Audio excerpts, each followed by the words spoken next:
Aheri times, खेड्यातील बातमी शहरापर्यंत।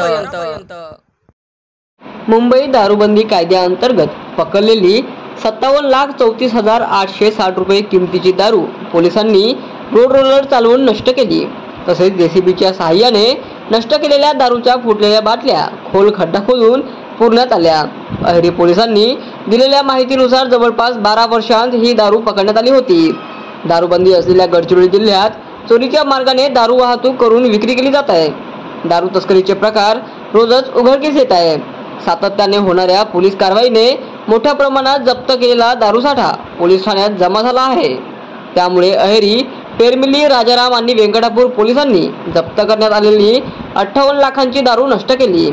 12 वर्षांपासून पोलीस ठाण्याचा मालखाना दारूने हाऊसफुल झाला होता। नवीन गुन्ह्यात पकडण्यात येणारी दारू ठेवायची अडचण झाल्याने पोलिसांनी दारू नष्ट करण्यासाठी न्यायालयाकडे परवानगी मागितली होती।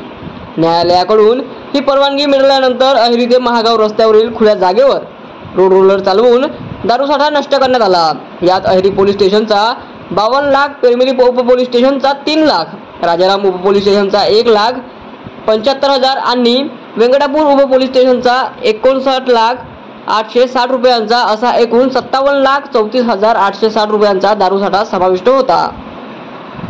ही कारवाई उपविभागीय पोलीस अधिकारी अजय कोकाटे यांच्या उपस्थितीत करण्यात आली। यावेळी राज्य उत्पादन शुल्क विभागाचे निरीक्षक गणेश कुचेकर, अहेरीचे ठाणेदार स्वप्नील इज्जप्पार, पोलीस स्टेशन प्रभारी अधिकारी दीपक सोनुने व इतर उपस्थित होते।